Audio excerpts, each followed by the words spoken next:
Ukrainian judge Vladislav Sukhorov spends his days ruling over civil and criminal cases just outside of Kiev.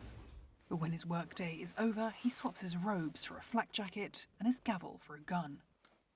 Sukhorov is part of a volunteer air defence unit, mostly made up of fellow judges, law enforcement officials and other public servants. Together, they shine searchlights into the sky, looking for Russian drones to shoot down. Judges are exempt from the draft, but Sukhorov says he signed up after his daughters chose to stay in the country as fighting raged.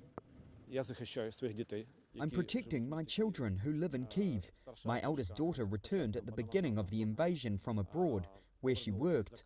My youngest chose to study at a higher educational institution in Ukraine. Therefore, as a father, I must protect them. My family chose Ukraine.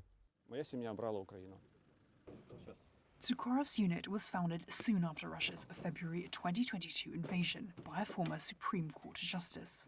Fast forward to today, and advancing Russian forces are increasingly striking Ukrainian towns and cities. Their focus is the country's critical infrastructure, in particular Ukraine's power grid.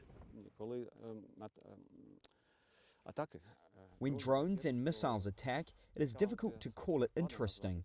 Of course, you get a rush of adrenaline, you feel a surge of energy, but it is difficult to call it interesting.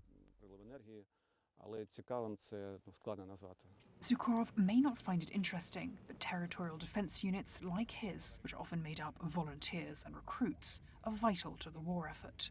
And yet Sukhorov still has a day job to do.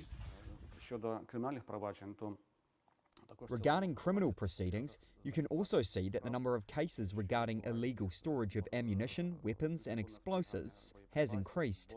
Cases of domestic violence are also, unfortunately, more frequent.